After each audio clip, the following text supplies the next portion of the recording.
I played the first 20 minutes of Graveyard Keeper to help you decide whether to buy it or bin it. This video is part of my new series Buy It or Bin It from Wishlist. Graveyard Keeper is about building and managing your own medieval graveyard while encountering ethical dilemmas and doing questionable tasks. It's currently on sale for 80% at the time of posting. Graveyard Keeper 2 is in development, so if you end up liking the first one, you'll definitely like the second. Sit back, relax, and welcome to Graveyard Keeper. This is the home screen for Graveyard Keeper. I went ahead and loaded into a new game slot where I was met with the first cutscene of the game. It is an ordinary day and our hero is hurrying home where someone very important is waiting for him. Even in everyday routine, there's a place for loving and feeling loved, especially when you know that someone misses you.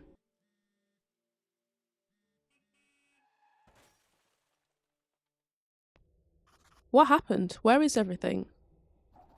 Calm down, you've merely turned a page in your life. A whole new chapter awaits you ahead. But I need to go home. Can I go home?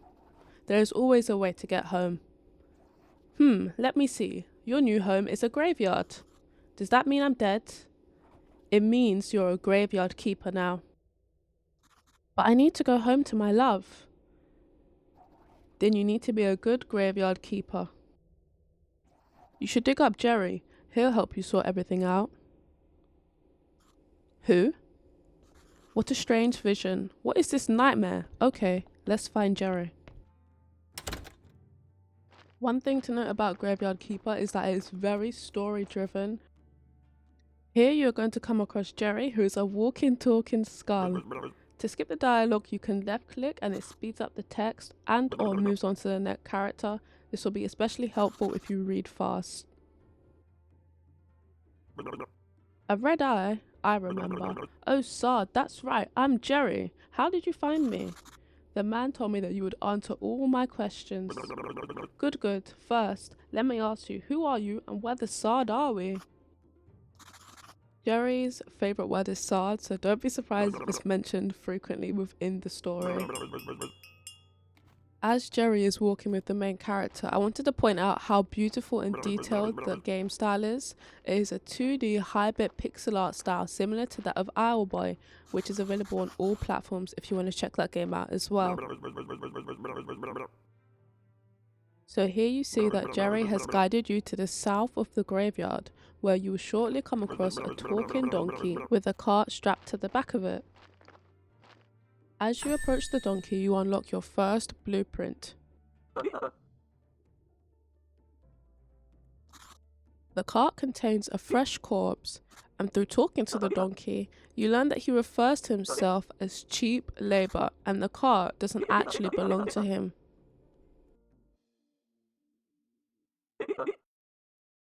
The donkey tells you more about his situation before hurrying off back to the town.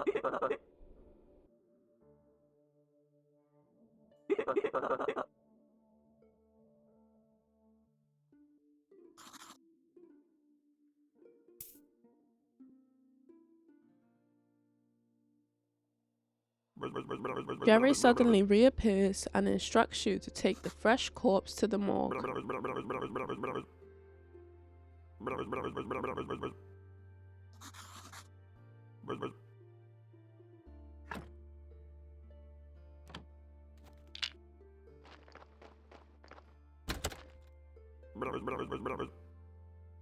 Here Jerry lets you know exactly what to do with the fresh corpse.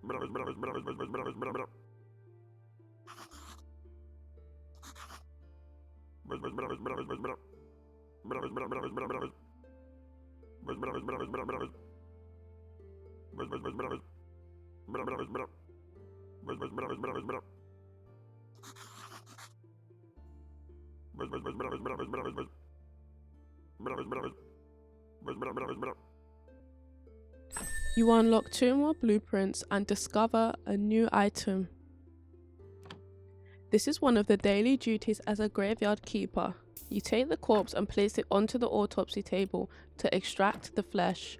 From extracting the flesh, we gain recipes that involve using flesh as meat, such as a burger. Kind of grim, but as I said, Graveyard Keeper is all about completing questionable tasks and gaining even weirder rewards.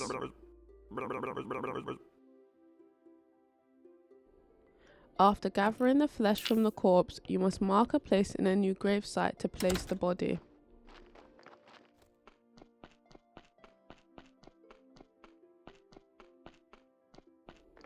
So I've exited the morgue and I've gone over to speak to Jerry again.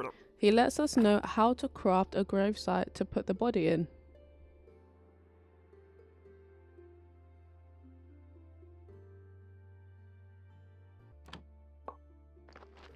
You head over to the crafting bench and click gravesite. This will allow you to place a new gravesite in the graveyard.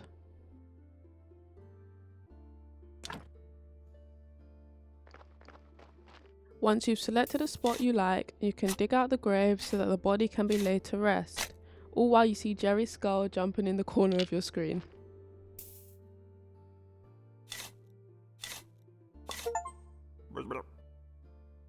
Now that the corpse has been laid to rest, you receive a burial certificate.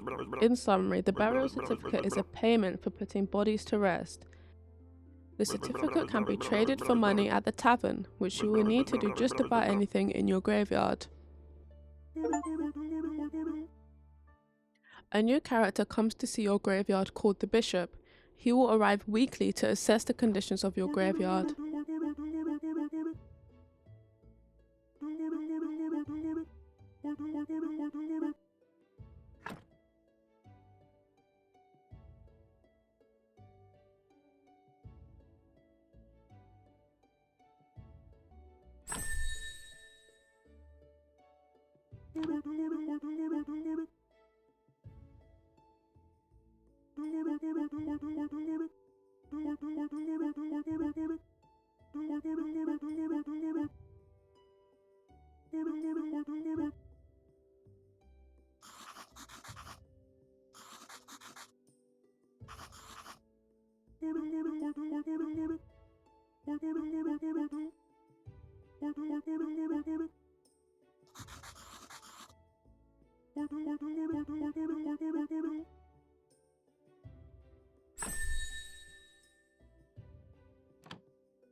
As the bishop has finished speaking, a range of options come up.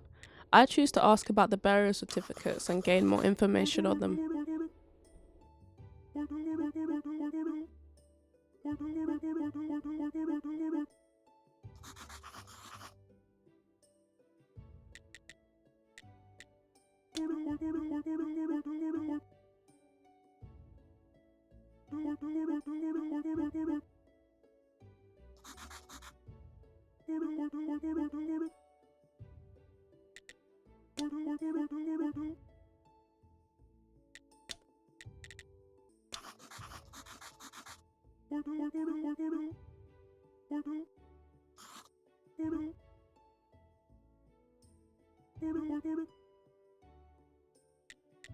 At the end of that slightly awkward encounter, you come across a lot of information regarding crafting.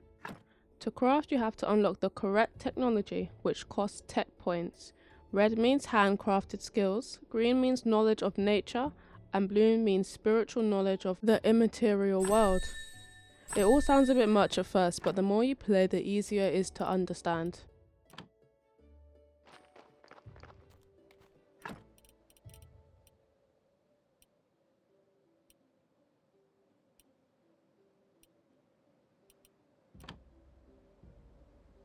Previously, Jerry asked for a beer, and to do that we have to head to the village to trade the flesh we extracted. The walk from the graveyard to the village is a little long, but it allows you the time to really take in the landscape. I kept the long walk in, but you can always skip to 10 minutes and 15 seconds, which is when we arrive at the village.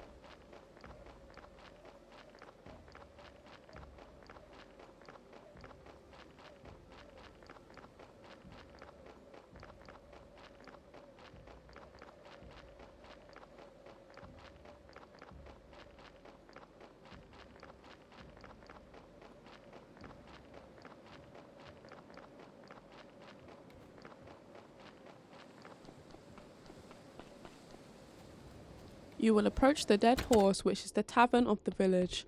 I ended up speaking to Miss Chain first, who tells us her husband is the elected head of the village, but also that she is the person to speak to about recipes.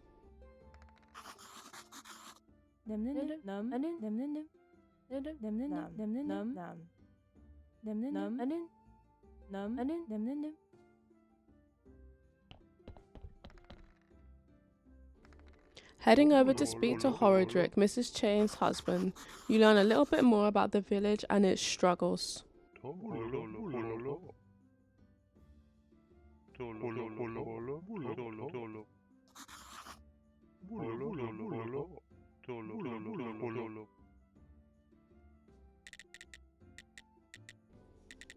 The first thing that I choose to ask about is the burial certificates. We learn that Horodrick does trade them for money, but the village is short on money.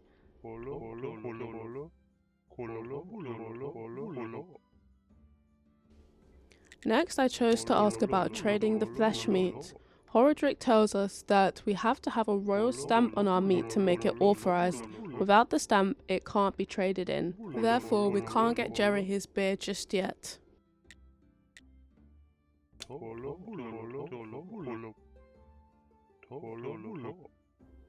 But as sneaky as some of the characters in the game are, Horodrick tells us how to get a fake stamp from a man named Snake, who we are yet to find.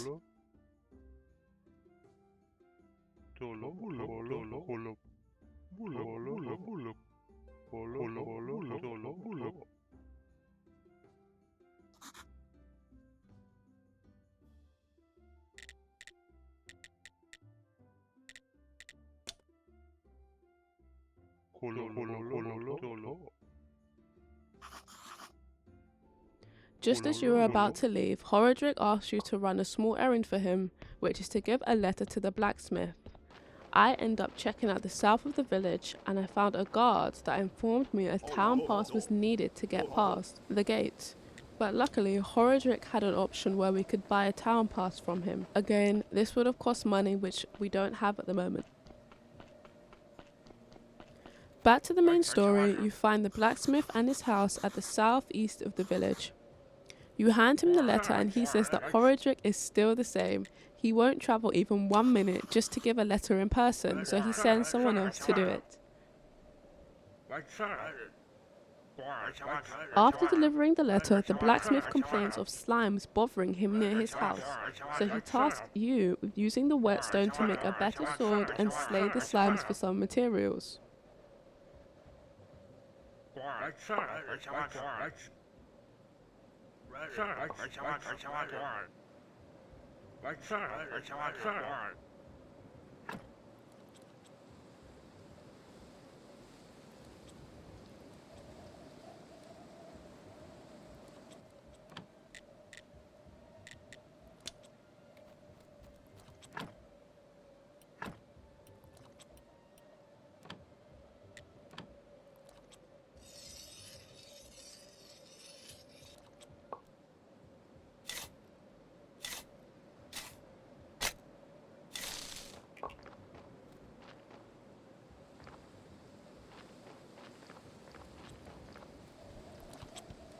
The attacking motion will feel very familiar, especially if you've played games like Stardew Valley.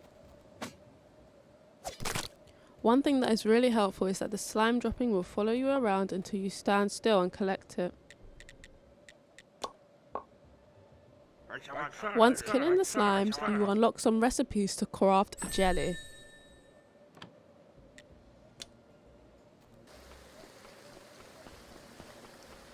By the time I was finished with everything, it was really dark outside, so I began to walk back to the graveyard. Again, I kept in the walk because the visuals are so nice, but you can skip to 15 minutes if it's something you want to bypass.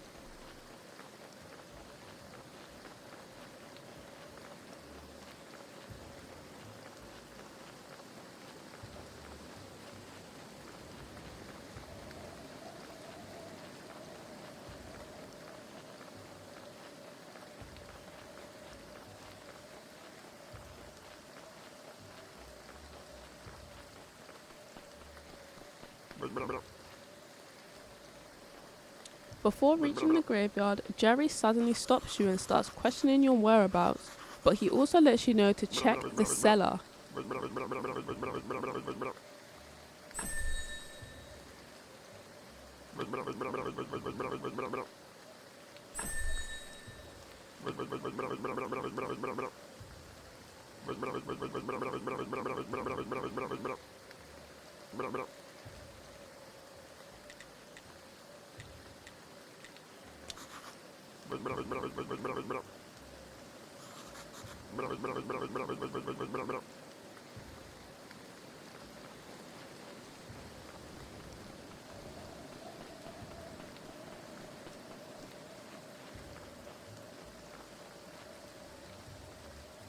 I chose to have a little nosy around and collect some mushrooms and also inspect everything that is outside of our home, just to get a gist for what the objects are used for.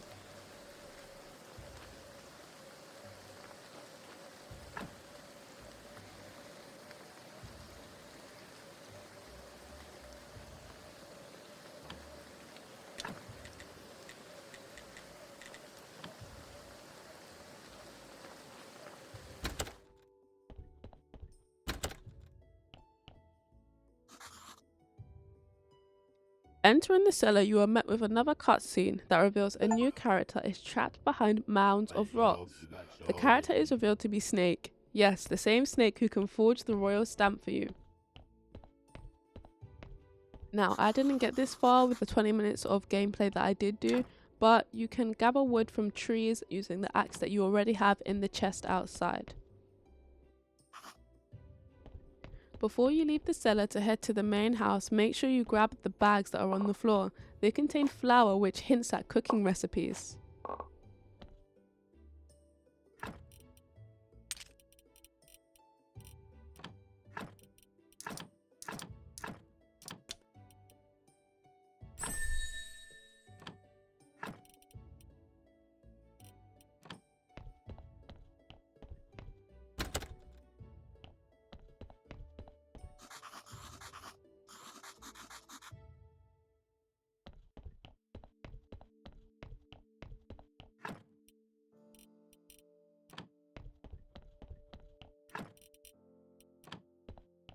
Instead of doing any more exploring of the world, I choose to go to sleep.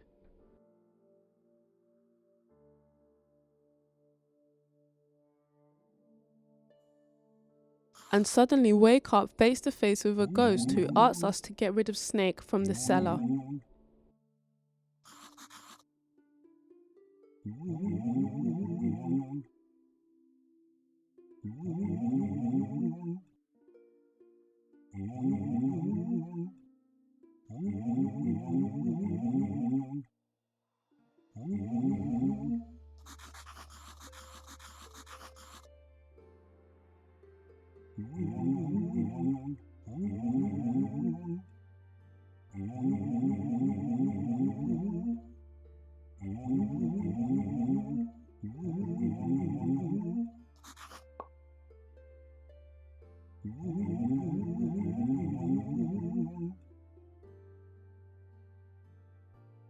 That was my first 20 minutes of Graveyard Keeper.